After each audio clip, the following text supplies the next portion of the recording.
Neuvième jour. Impuissance des âmes du purgatoire. 1. Impuissance de leur souffrance, considérer qu'à la mort cesse tout mérite, parce que l'âme n'a plus son libre choix entre le bien et le mal.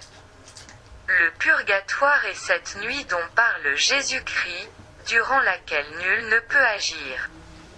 Ceux qui y gémissent sont comme ce fermier de l'Évangile auquel le père de famille ne permet plus de cultiver son champ. Voilà pourquoi nos chers défunts ne peuvent rien pour adoucir leur souffrance. Leur résignation parfaite, leur amour pour Dieu, la grandeur de leur tourment, n'en abrégeront pas d'un instant la durée.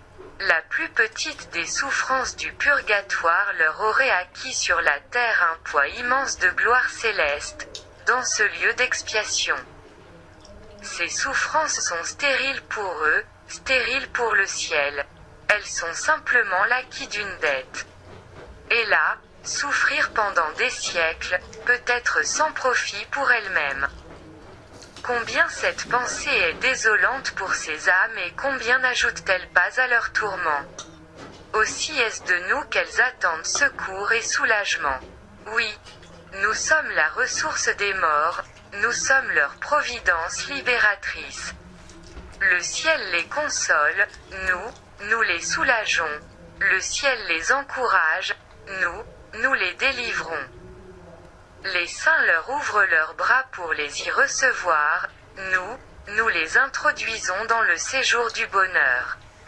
Telle est notre puissance, tel est notre devoir. Y pensons-nous? 2. Impuissance de leur prière, les âmes du purgatoire sont aussi impuissantes à se soulager par leur prière que par leur souffrance.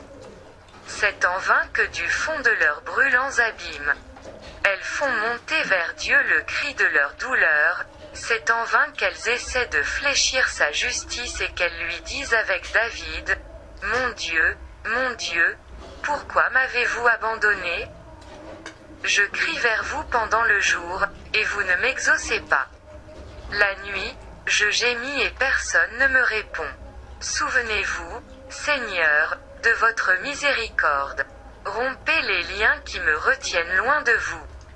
Délivrez-moi des tourments que j'endure. Miséricorde, Seigneur, miséricorde.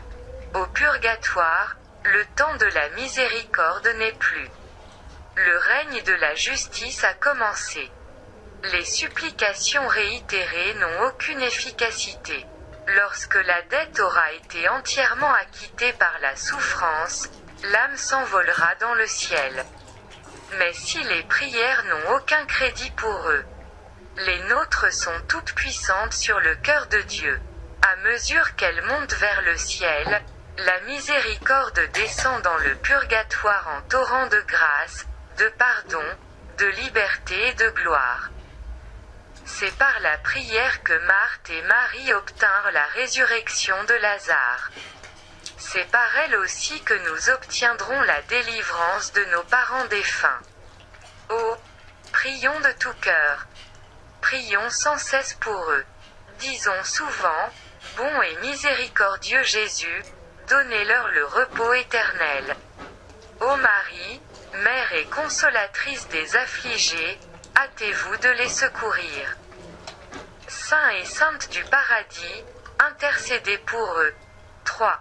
Exemple, le Sauveur traversant la Judée, rencontra un jour un homme qui était paralytique et qui attendait tristement assis près de la piscine de Siloé.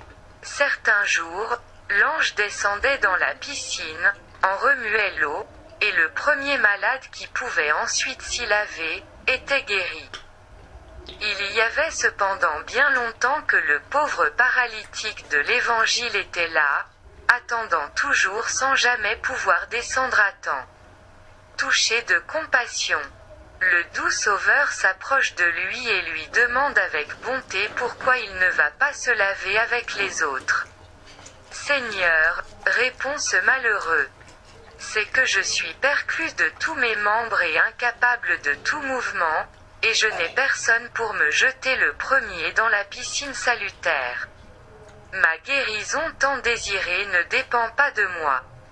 pauvre paralytique, il me faut un ami généreux, qui me prête son aide et me donne la main. Tel est le triste sort des saintes âmes du purgatoire. Elles restent presque immobiles dans les flammes. Incapables par elles-mêmes de se secourir, incapables de se jeter dans la piscine salutaire du sang précieux de Jésus qui a sauvé le monde. Elles attendent qu'un ami secourable les y plonge. Soyez cet ami charitable, l'ange libérateur des pauvres paralytiques du purgatoire. Prions, mon Dieu, je vous recommande ces pauvres âmes qu'une nuit terrible enveloppe aujourd'hui dans ces ombres. Et là, elles ne peuvent plus rien. Permettez-moi d'être leur médiateur et de m'interposer entre votre justice et elles. Je vous en supplie, abrégez leur douloureux exil. Ô Jésus, soyez leur propice. Appelez vers vous vos enfants et nos frères. Qu'ils reposent en paix.